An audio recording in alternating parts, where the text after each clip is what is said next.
Parsha Exodus. A new king arose over Egypt who did not know Joseph.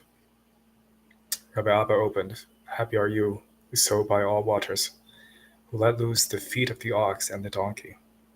Happy are Israel, whom the Blessed Holy One desired from among all other nations and brought near to him. As is written, you, God, has chosen to be a treasured people to him of all the peoples."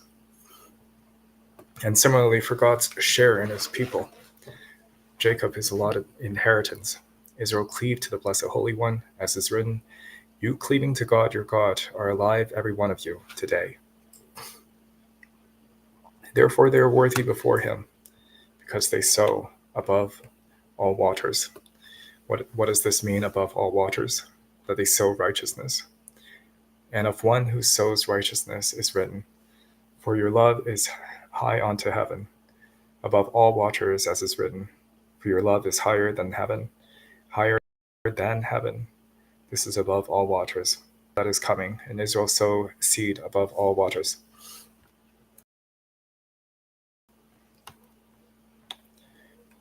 In the book of Rav Yevav Sava, it says as follows, it is written, this sentence by decree of the watchers, this verdict by order of the holy ones. All judgments of this world, all decrees and all requests exist in a single palace, where 72 of the Sanhedrin examine the cases of the world. That place is called the Palace of Merit, because when judgment is deliberated, a person's merits are pondered first, not so on the rung of the other side, where there is a place called guilt. For all actions of that side, that sight of the serpent, woman of whoredom, are intended solely to dig up a person's guilt and to slander a servant to his master.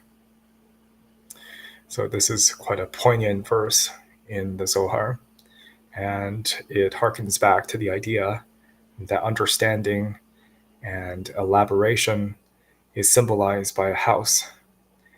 And here, a person's merits are considered in a place called the Palace of Merit. And to me, this parallels the difference between the secular world and the Jewish world.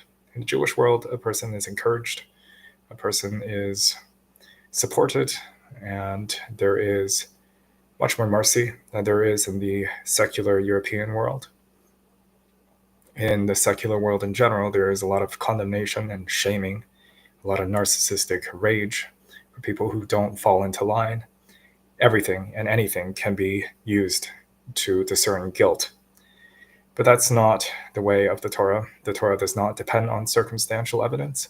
It depends on actual evidence, of eyewitnesses preferably. And anything short of that would not convict the person to the capital punishment. So this is a poignant verse and has a lot of predictive validity in the world that we inherit. Those in the Palace of Merit are called sweet waters, clear waters. Those in the Palace of Guilt are called bitter waters, bitter curse conveying waters. In that Palace of Merit, 3 are not found, children, life, and sustenance, nor in that place of guilt, neither in sweet clear waters, nor in bitter cursing waters. So one place is a place of plenitude, but the other place, the place of evil, the place devoid of Torah, that is a place without any children, life, or sustenance. Therefore Israel so above all waters, the holy seed they engender is above all waters. For their seed is established solely above. The matter depends on holy Mazala, which is a constellation, flux of destiny, like the stars. It is above all waters. The waters here are analogized to the constellations of the stars that is said to have some influence over people's destinies, although not the destinies of the Jewish people, because ultimately a Jewish person's observance can alter their destiny.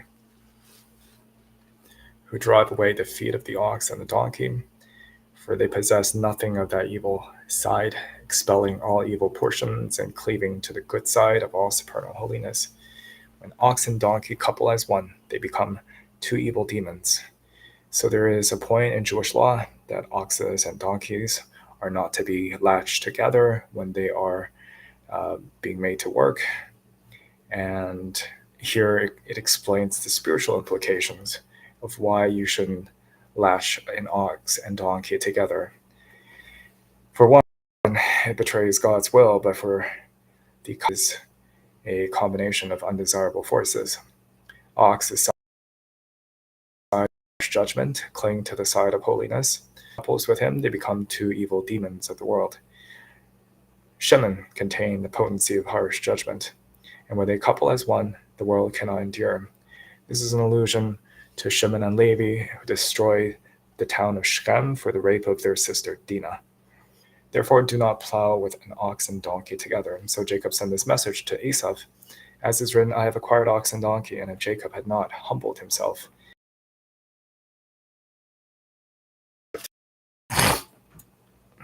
Why would that be?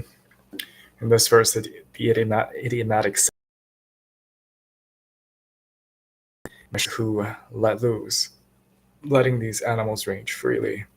But Rabbi Abba insists on the hyperliteral meaning, who drive away. Israel expels the demonic power symbolized by ox and donkey. Ox derives from din, while donkey represents a demonic force. If the two of them unite, they can ravage the world.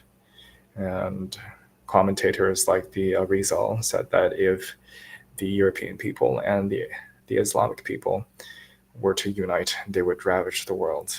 And so this is a good thing to avoid. The subject of the clause, when they couple as one, is apparently the ox and the donkey, but it can also allude to Shimon and Levi, both of whom derive from din.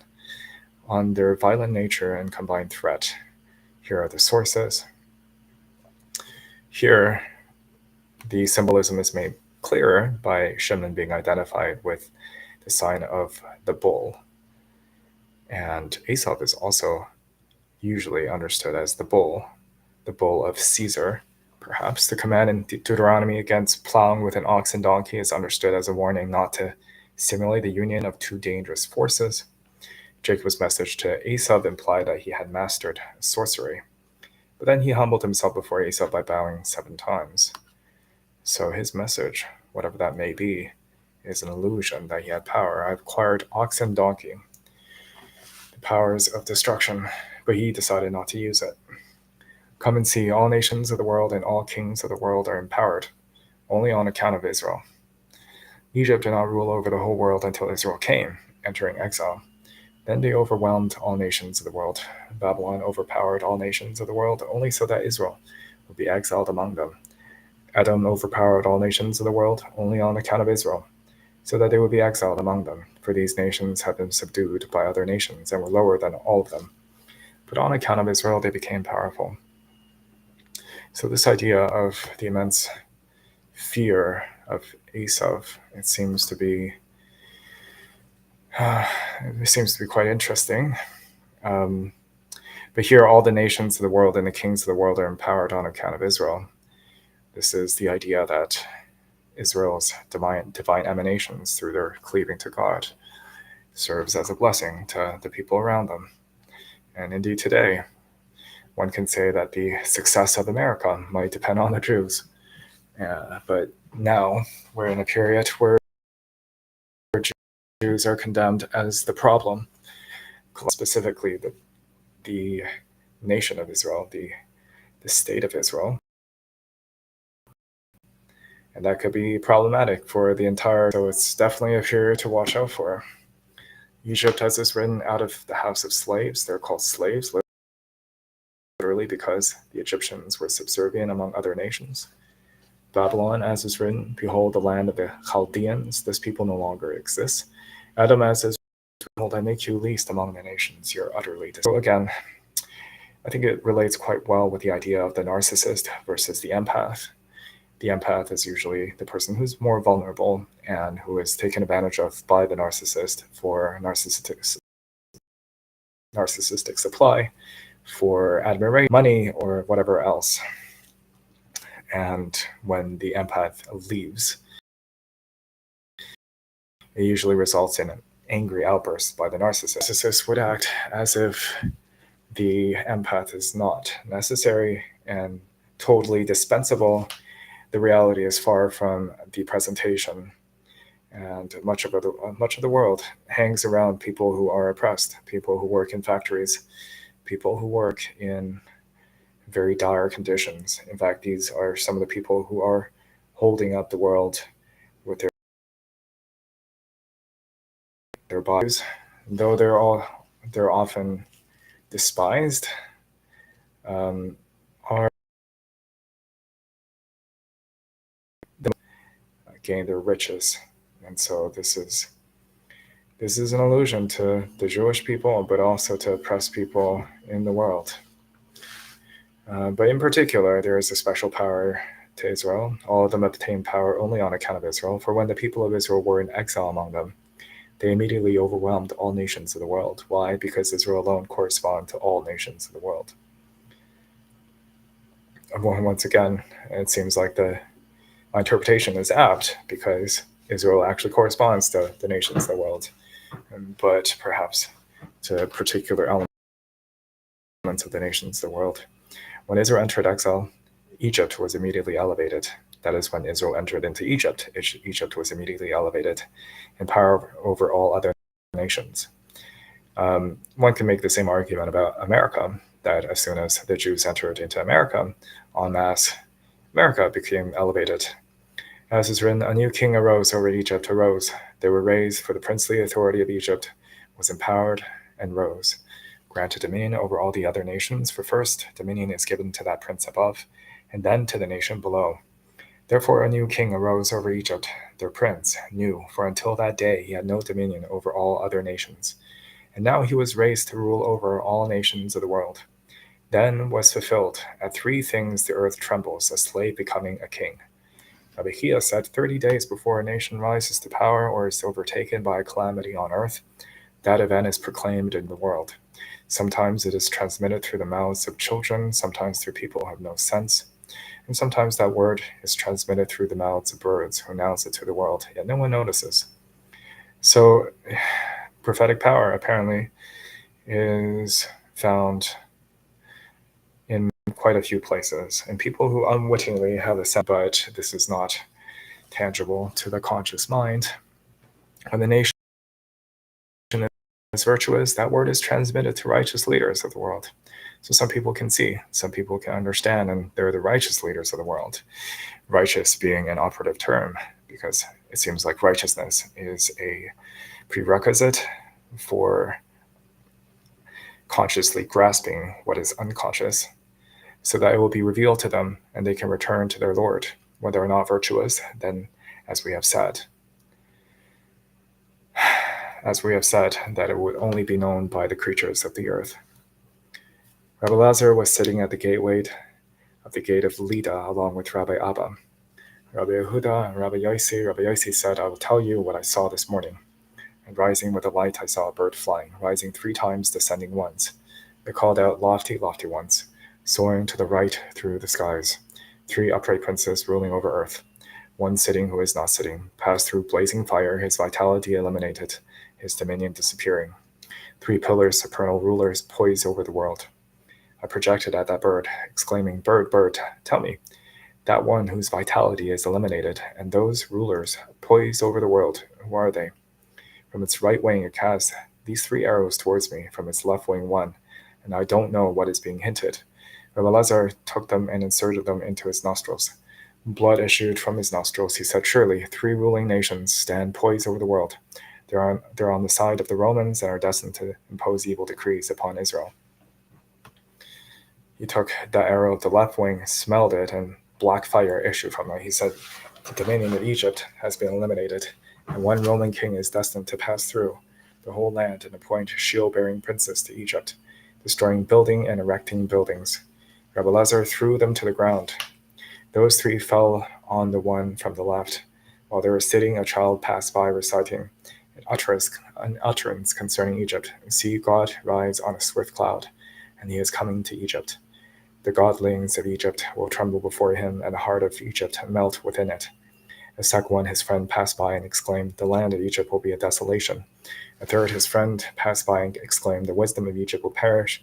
They saw the arrow of the left wing burning, while the other 3 on top of it were not. Rabbi Lazar said, that of the bird, of the children, is all supernal prophecy. The Blessed Holy One wanted to show us secrets that he is enacting. As is written, surely God, Elohim, does not does nothing without revealing his secret to his servants, the prophets. And the wise are always preferable to prophets, because Holy Spirit sometimes spreads over prophets and sometimes does not. Whereas it never departs from the wise for even a moment, for that they know what is above and below, though it must not be revealed. So in the rabbinic tradition, the scholars are upholded to some of the highest levels, and sometimes they can surpass the status of priests. And even if the person is a mamzer, biblical, a person who is born outside of marriage, etc., these people will raise their status in terms of preference for honor, should they know Torah. Rabbi Huda said, all is in wisdom, and the wisdom of Rabbi Lazar surpasses them all. Rabbi Abba said, if not for the wise, human beings would not know what Torah is, nor the commandments of the master of the world. The spirit of human beings would not differ from the spirit of animals. Rabbi Yitzhak said, when the Blessed Holy One brings judgment upon a nation, he first executes judgment upon the prince appointed over them above. As is written, I will punish the host of the heights on high and the kings of the earth upon the earth. What judgment is inflicted upon that prince above? He has passed through that flowing, gushing river of fire, and then his dominion is eliminated immediately as it is proclaimed in heaven. The dominion of so-and-so has been removed. That voice reaches all those heavens, finally reaching those ruling this world. A voice issues proclaiming throughout the world, reaching birds, children, and those human fools who are unaware.